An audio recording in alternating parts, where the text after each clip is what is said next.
After giving more than 30 talk show interviews in Europe, Norbert Heuser, a German entrepreneur, is now here on the Tan Talk Radio Network with his own show, Improve Your Life, covering many total different subjects and introducing many people from all walks of life. And now, here's Norbert Heuser. I would like to talk to you today about something very extraordinary. I want to talk to you about a subject you may not expect from me, but the better. The subject is Muslims and pork. Now, we live in a society, like I'm from Germany, here in America, in Germany. Pork is a big part of our food chain, a very big part of our food chain. So one could say our societies are pretty much pork addicted. You have pork everywhere. Now, and most of the Christians look a bit from the side, thinking about the Muslims and not eating pork. And that can come across sometimes arrogant towards the Muslim community or ignorant. To my definition and observation, when I looked into the subject, that Muslims don't eat pork has nothing to do at all with religion as such. It's not about Jesus and Mary and Muhammad and Allah. It has nothing to do with all that. What it has to do is, to my humble opinion, that in the old times, people already knew that pork meat is by tendency the meat with the most parasites of all the meats. Pork is typically loaded with parasites, more than most other meats.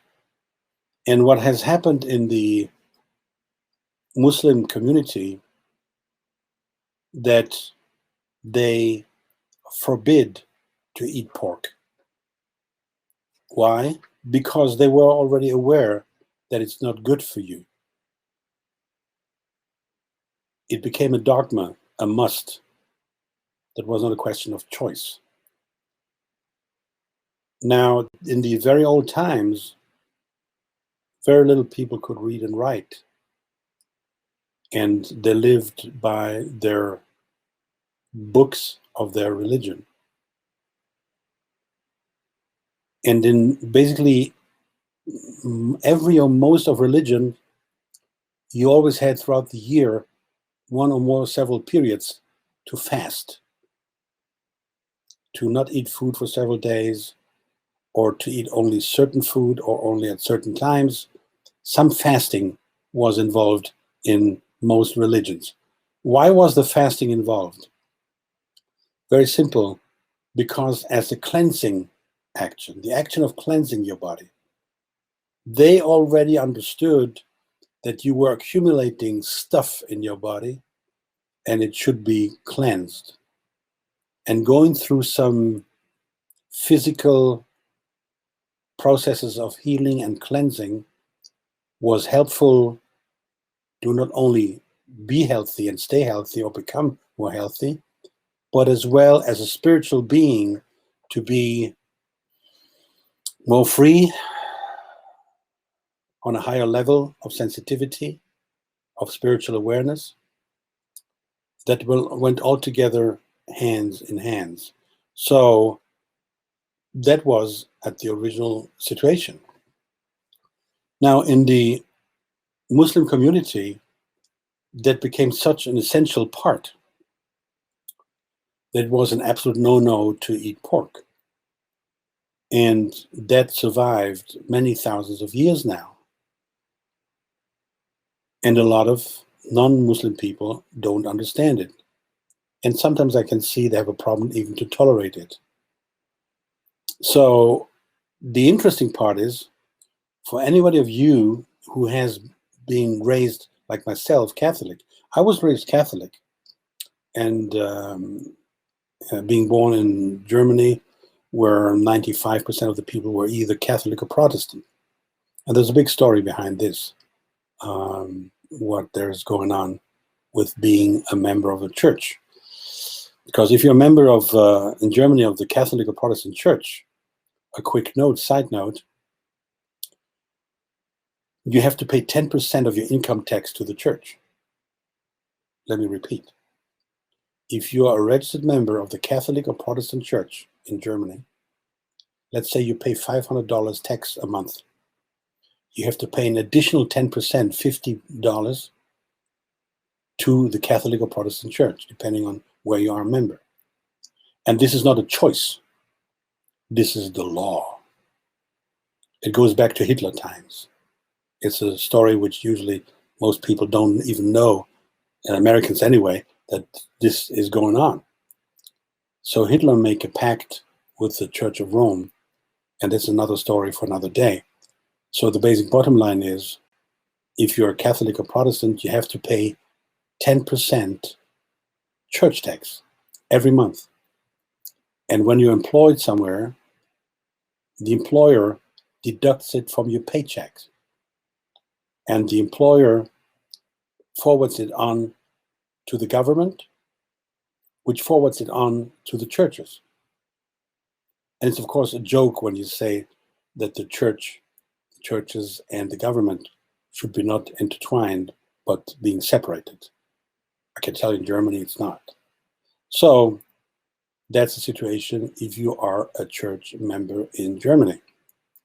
So at the age of 23, I signed off the church. I had to sign a paper, a legal paper, in the town hall that I'm leaving the church. And you know what? You can become a church member overnight. But if you want to leave the church, you have to give notice for 2, 3, 4 weeks. Isn't that funny? And then you're officially signed off and you get a paper from the government which confirms that you're not a church member anymore. My God, what a screw up. I got to do a separate show on that. But that's a simple fact. So why did I say all that? I said all that I was raised Catholic. And most Christians go by the Bible in one form or the other. Now, when we look at Muslims and eating pork, which was the theme of today, well, the fun part is that many, many Christians don't know that in the Bible, they speak about the same thing about pork. And let's look at this here. Leviticus says 11:7-8 in the Bible, and the pig, because it parts the hoof and it's cloven-footed, but does not chew the cud, is unclean to you. You shall not eat any of their flesh, and you shall not touch their carcasses. They're unclean to you. That's in the Bible. And here's a second version, Deuteronomy 14:8. And the pig, because it parts the hoof, but does not chew the cud, is unclean for you. Their flesh you shall not eat, and their carcasses you shall not touch. So I guess that many, many religious people, many Catholics, are not aware of that. In the Bible, it says exactly that. So what's the difference now between the Christians and the Muslims? Well, in the Muslim world, this fact, this knowledge that pork is harmful to your body was taken as a basic part of the religion, as a law, as a restriction, as a no-no, and being forced upon the members of the Muslim community. In the Catholic Church, in the Christian Church, Protestant Church, in all Christian churches,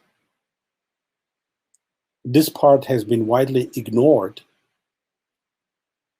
and has been taken as not important, and the Christian belief did not force it on their members as the Muslims did. And I'd say that's all I have to say about it. And it shows where we're standing with this. So this I want to make you understand. And please, if you look at these situations and you look at Muslims and understood what I just explained, you may find that at least in this area, we have much more in common than the people say out there and the people want you to know. All religions of the world have few things in common. And this is to improve your life as a being, your spiritual life, your responsibility level towards yourself and to others, to the family, to the community. From the bird's eye view, it's all the same. Improve your life. Be good. Be right. Do well. And this is why I call my show Improve Your Life. Because there's so many different areas of life where we can improve ourselves. All we have to do it. And it's sometimes hard work, okay? To improve your life is work. To just stay in your comfort zone and do nothing than what you do every day, that's not work. The comfort zone is your own dedicated jail. You decided for this jail and you locked yourself in. True life and freedom starts once you exit your comfort zone. Once you leave your comfort zone, true life and adventure starts, and expansion. If you keep doing what you're doing every day, how can you expand to new horizons? How can you find out new things? How can you find out new friends and people? You limit yourself. But it takes work. And it takes some courage that you leave the hidden path and take a path which is unknown. And it sometimes takes a risk. Yeah? You select a movie and find out the movie was not good. Do you stop going to the movie? No. Next time you select better. When you have choices, you have a chance that you pick the wrong one. But you have a chance to pick and have a choice. And that's the nice part of it. So look around yourself, you go around to different religions, and you find out what you have in common, not what differentiates you. I've never seen a family, mother and father, who don't have a common with another religious group, family, mother and father, who want their children to be happy. They want the children to grow up healthy and happy, and the family, right? That's my message for today. The porks and Muslims, think about it and take it as a metaphor for your life. Thanks a lot. All the best. Bye-bye.